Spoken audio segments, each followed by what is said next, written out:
Hello everybody, how's it going? Stop that! Here, and I'm back with some more StarCraft 2 Legacy of the Void casting. Hooray! This game is going to be a little bit different due to the fact that instead of a normal 1 versus 1, you may see 2 orange players chatting over here. This is an Archon game, which means... yeah. So the Orange Archon is going to be inhabited by myself and Farmstrong. We're going to be playing as Protoss. And I guess we could go Orange Archon. Me and Farmstrong. Okay, fine. Let's do that. And over here in the top left-hand corner, it is... why do I make that sound? There's no need. Red Archon. How do you say that name? Macellaio. I'm trying to remember it. It's not saying it anywhere. Macellaio. Something like that. That guy. And Tsei. I remember Tsei's name. It's easy. Okay, good. Got that out of the way. So it looks like right off the bat, we've got quick expansions on both sides. That's always useful. Works for me. I've never... never mind. What am I saying? Fast expanding has just stopped working for me in this game. Somehow this guy makes it work, but I don't know how. I decided to take the micro side of things. He's doing macro, so all of the victory goes basically to Farmstrong. Great job, Farmstrong, leading us to victory. Hoorah.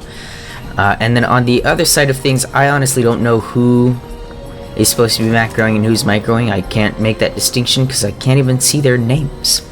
And there's no text here going on. They're not talking. Look, I'm gonna send him back some critical information so he knows what to build. Zerg is 2 gas, 2 Vespene geysers, 2 gas.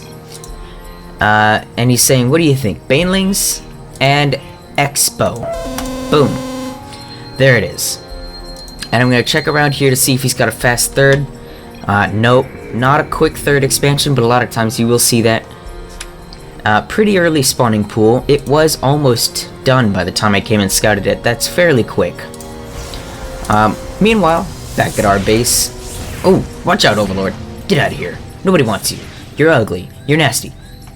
He's still alive. Maybe I shouldn't have said all those mean things to the Overlord. Look, he just hates his life. Is it just me, or does an Overlord just look manically depressed all the time, just wandering around the map? Oh, nobody likes me. Sucks to be an Overlord. Anyway. Overlords actually have really important jobs. They're the boss of the Zerg. So here's how the Zerg works, guys. And I think that this... well, no. Yeah, this role is still part of the Overlord. If you know anything about the StarCraft lore, I unfortunately just decided to nerd out one day and looked at literally all of the StarCraft lore I could find. If you dig deep enough into the StarCraft lore, you will find how I got my name.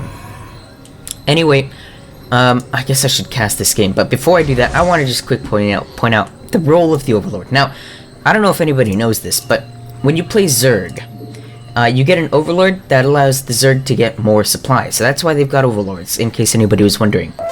Now, the way that works, as far as the lore goes, which I find terribly interesting, is the Zerg are all part of one hive mind, but that can be a little too strenuous for one hive to keep control of, and a hive would be like this building here. This thing actually controls the Zerg. Well, sort of. It creates overlords to control individual Zerg units. The overlords use their psionic whatever to control the Zerg underneath them. They're like the boss of a certain amount of Zerg. 8 supply of Zerg to be honest, to be, truthful, specific, exact. And then I guess the hatchery just like controls all the overlords. Bit of lore for you guys. A lot of fun. Anyway, we have a Stargate coming out for the Orange Archon here, and this is going to be big news. Big news indeed.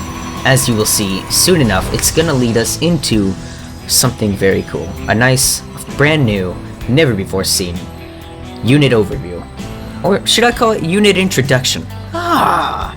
I'm gonna call it the unit introduction. Maybe I'll make a little thing, you know, like a thing with like a picture of the unit, and then I'll get into the video. Anyway, look, I'm sending down 2 adepts here. These guys are pretty cool. Watch out, adepts!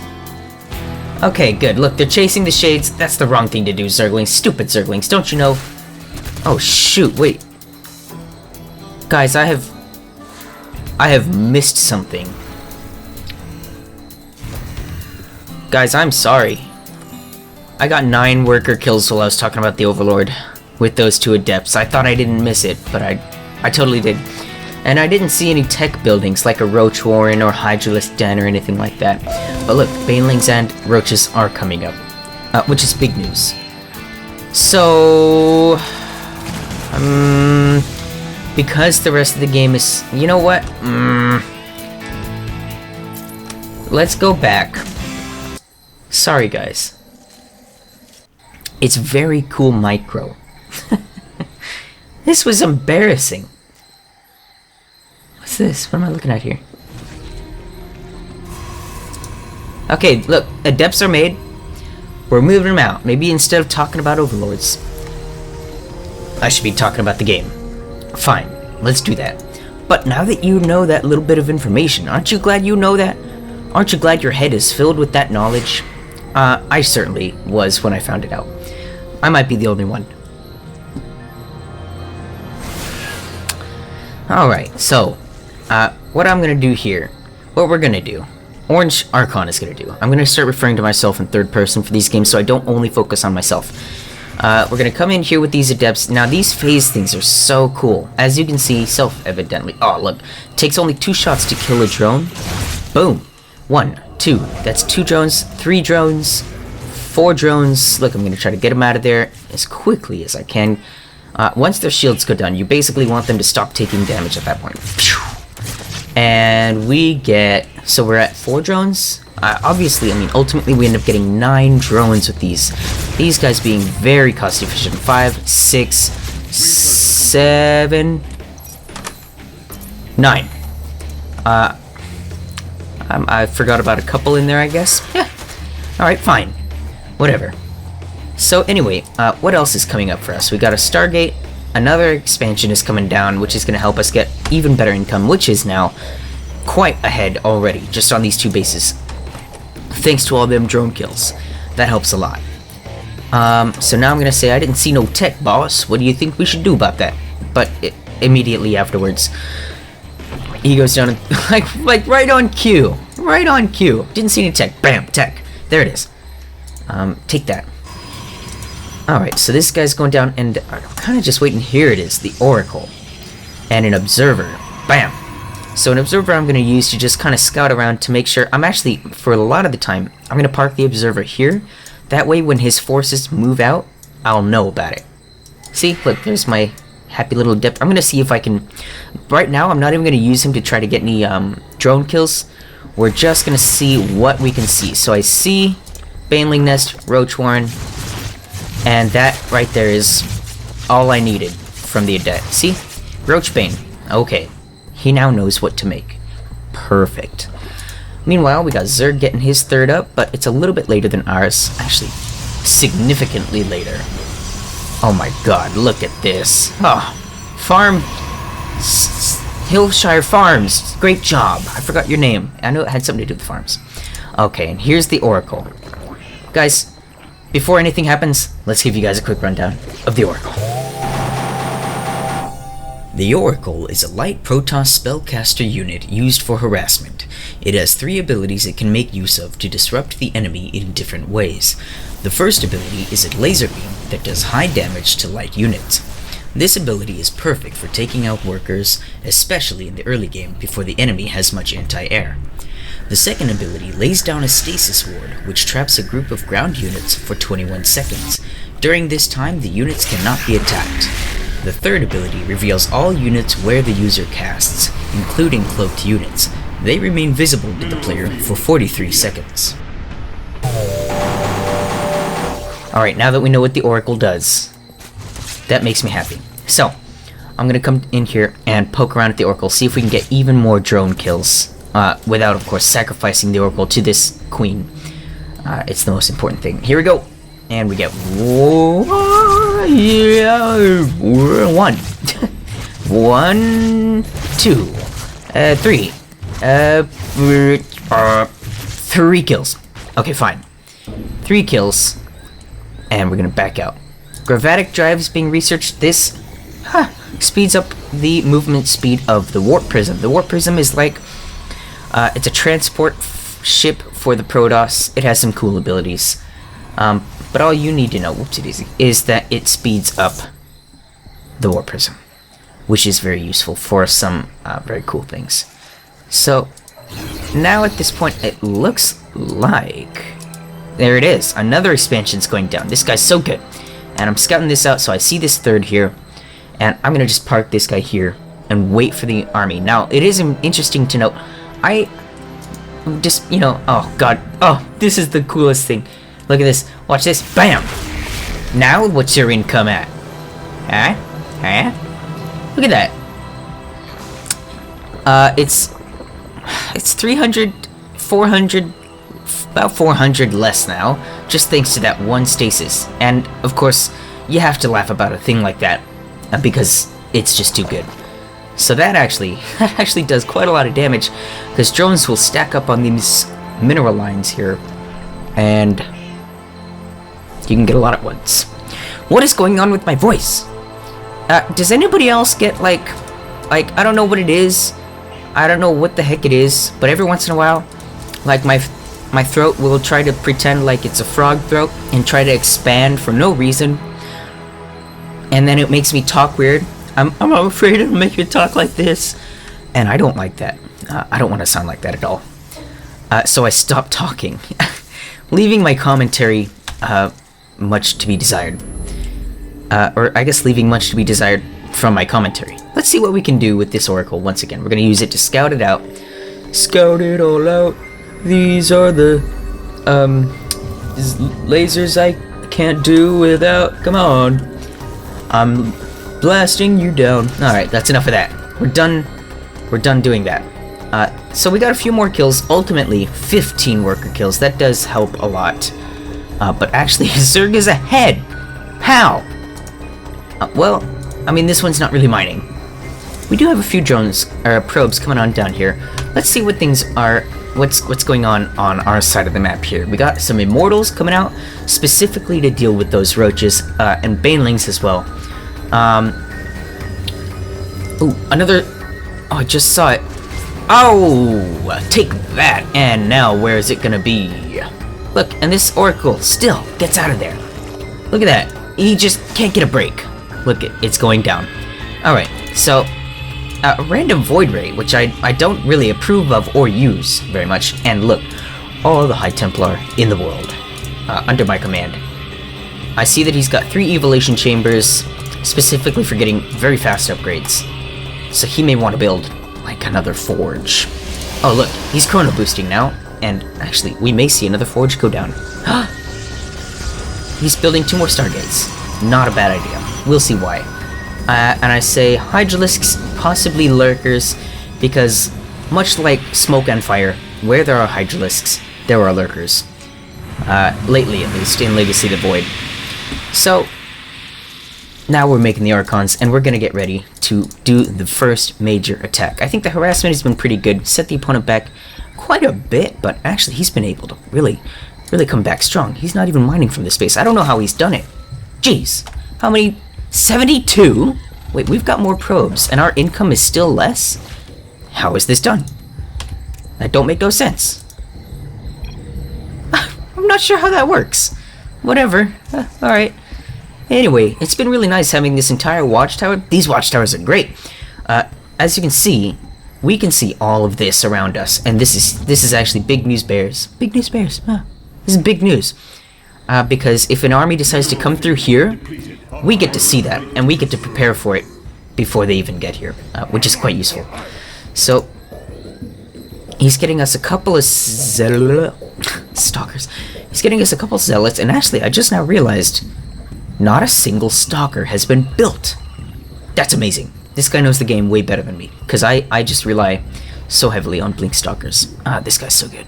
And actually, what we're gonna do is... Have I scouted? Oh yeah, look, I've got an observer here. So I see this, I'm gonna send just a few zealots down. Look, he even pings it, and I say, I know, I got them on it. See? They're coming. 4 zealots. They're gonna go harass. Now, what I'm hoping to do in this small harassment of these zealots is not only take out this hatchery, but I scouted this army. I know this army's here, so I can't attack here at the moment because I don't want to kill all my dudes.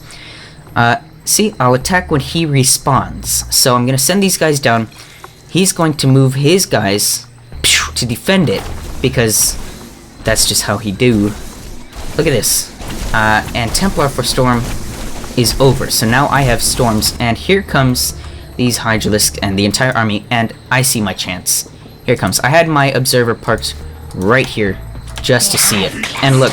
Oh no, we moved out at the wrong time, and now that I know we've got storms, check it out. Bam! There they go. Watch out, guys. Alright, so enough Immortals and Archons equals a dead Zerg, basically, if you have enough. Oh god, watch out. See, I didn't even realize I had these sentries, otherwise I would have used them to full effect, but I didn't even know. But look, we might just barely have enough with these Archons doing splash damage, and with some really well-placed barriers on these Immortals, keeping them alive longer than they should be. We just are barely able to clean up these Hydralisks, and now start hammering away on this hatchery. A couple more Hydralisks to take care of, but I've got this barrier later. And a Lurker. I told you, Lurkers, guys. Boom. Look at this. So he's now basically, well, not 2 bases. I mean, he's not mining from this base either, but his income is severely damaged at this point, which is exactly what you want from an attack. I would say overall, even though we lost our entire army, it was probably a successful attack, because look at his income. It's like way better than I expected. Ah, jeez. Keep pressing on. That's what we must do. And actually, that is what I do. And look, he says, good job. Thank you. And these zealots are gonna go down here and just finish this thing off. Finish it! Oh, look at this. Oh, what luck, what luck. Get them! Oh, but we have a quick little counterattack with these Lurkers down here, and we have no observer. What are we gonna do? What shall we do? Well, we do have some carriers, and carriers are good news. Carriers are very good. Once again, this harassment is going down, but the big news now is these Lurkers, and I've gotta get... Come on, Henry, please, get over here. Jeez. Okay, finally, we're able to see these Lurkers, and we can now attack them. Lurkers do way too much damage versus light units, but absolutely no damage versus air units. So it's worth having air units around to deal with them. And look, they have to go home. And immediately, he has to abandon Lurkers, and he's now getting Corruptors out to deal specifically with these carriers. While we're waiting, why don't I give you guys a quick video rundown, introduction to the carrier. Okay, here it is. The carrier is the late-game flagship for the Protoss fleet. Instead of having a basic attack, the carrier launches up to 8 interceptors, which can be replenished for some minerals. It also has the ability to launch all its interceptors, which remain for 43 seconds, but the carrier must replenish all its interceptors after the ability has been used.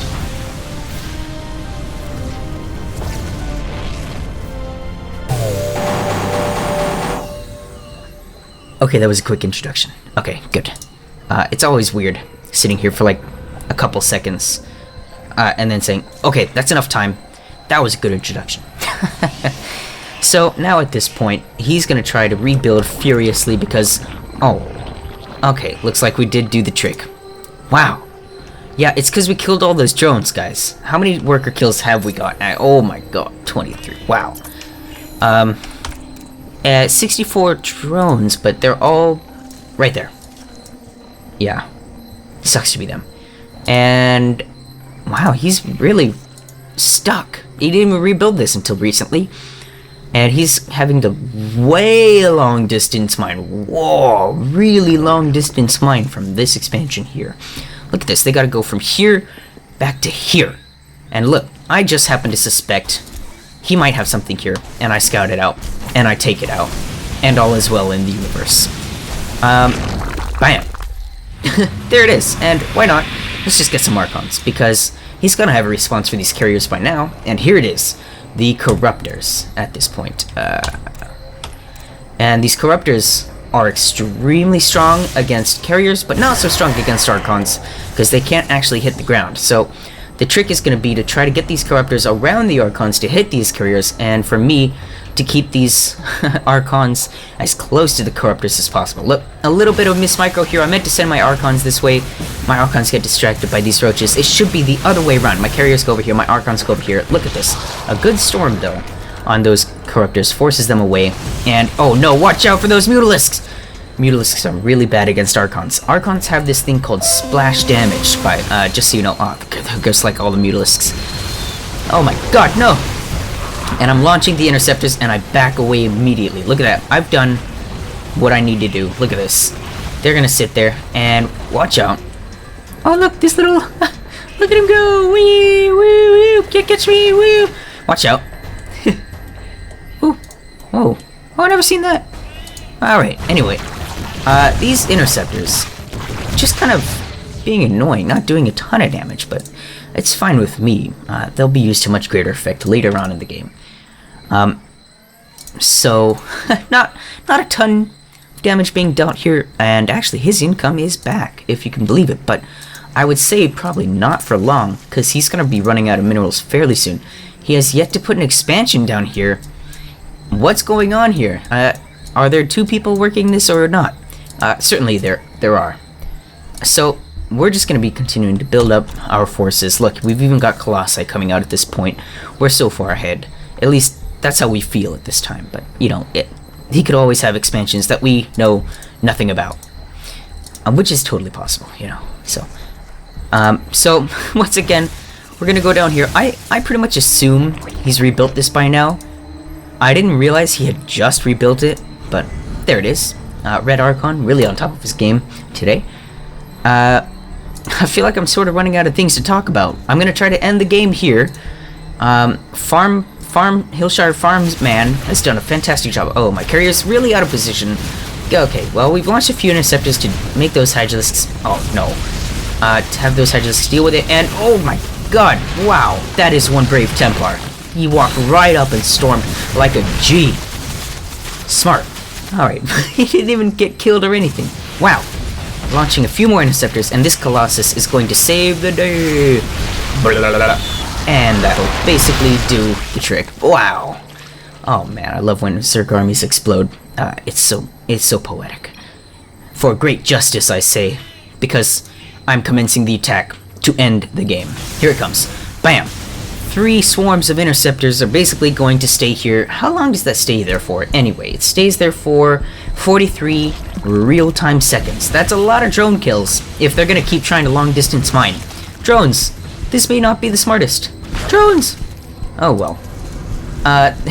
Hydralisk, I mean, he's a little bit low here. He's got a couple lurkers and like 10 Hydralisks and like 16 Overlords that I bet he wishes were actual units. He's got some Corruptors here, but it's gotta be said, probably not enough to deal with everything. And I'm gonna come into this base and basically just thwart everything. My Archons are on those Corruptors. My carriers don't even care about running away at this point. Just the individual ones. The Colossus runs right on up and attacks everything, and they leave the game. And we win. Woo, woo, woo! Fun. I hope you guys enjoyed that game. That was a pretty cool Archon game. I might do more Archon games in the future. That was not bad. Thank you all very much for watching, and did I say I hope you enjoyed the video? I hope you enjoyed the video. Thank you all very much for watching, and I'll see you guys later. Bye.